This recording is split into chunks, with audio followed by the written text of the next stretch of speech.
Hello everyone, आज के इस पर्टिकुलर वीडियो में हम लोग एक बहुत ही कॉमन क्वेश्चन का आंसर करेंगे कि अगर हमारी सैलरी 30,000 रुपए है तो हमें उसमें से कितना पैसा निवेश करना चाहिए ताकि हम भी फाइनेंशियली फ्री हो सके। हेलो एवरीवन, मैं देवांशु रॉय इन्वेस्टमेंट सॉल्यूशन से आज आपके इसी सवाल का जवाब लाया हूं। तो चलिए आज का वीडियो हम लोग शुरू करते हैं।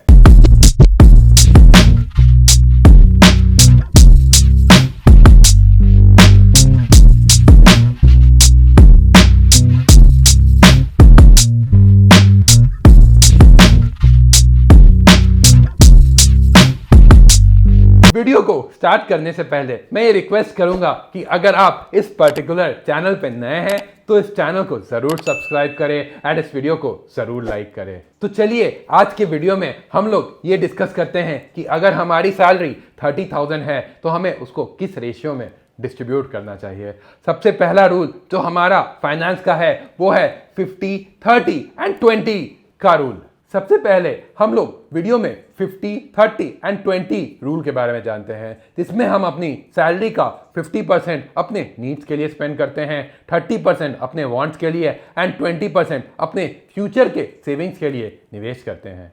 अगर हमारी सैलरी 30,000 है तो 50% अगर हम नीड्स की बात करें तो हमें 15,000 में अपना रेंट या फिर जो हमारा बेसिक एक्सपेंसेस है जैसे यूटिलिटीज़, ग्रोसरीज का खर्चा, ये सब चीज़ हमें 15,000 में मैनेज करना चाहिए। अगर हम 30% अपने वांट्स की बात करें तो हमें 9,000 रुपये अपने वांट्स पे खर्चा करने चाहिए, जैसे कि हमारा एंटरटेनमेंट हुआ या हमारा मूवी का प्लान हुआ या घूमने के लिए प्लान हुआ। ये सारे चीज़ों को हम लोगों को 9,000 रुपये में मैनेज करना चाहिए। एंड रेस्ट 6,000 जो कि 20% हमारे सैलरी का है उसको हमें अपने फ्यूचर के लिए निवेश करना चाहिए ताकि हम एक सक्सेसफुल फाइनेंशियल प्लानिंग की तरफ बढ़ सकें।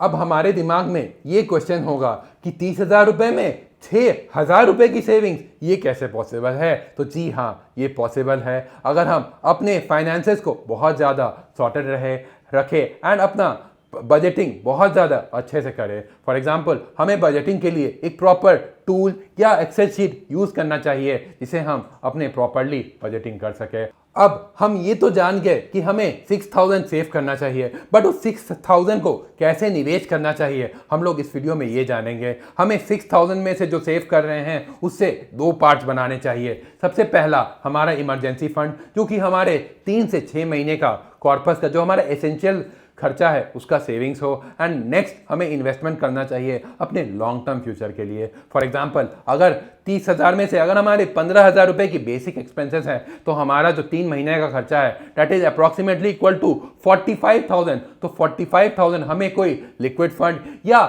फिक्स डिपॉजिट में सेव करना चाहिए कि मान लीजिए अचानक से हमारी जॉब चली जाए तो हमारा जो ये खर्चा है वो कहाँ से चलेगा। एंड 45 सेव करने के बाद ही हमें अपने फ्यूचर के लिए जो लॉन्ग टर्म गोल प्लानिंग है जो कि हमें एक फाइनेंशियली इंडिपेंडेंट पर्सन बनाएगी उसके लिए निवेश करना चाहिए।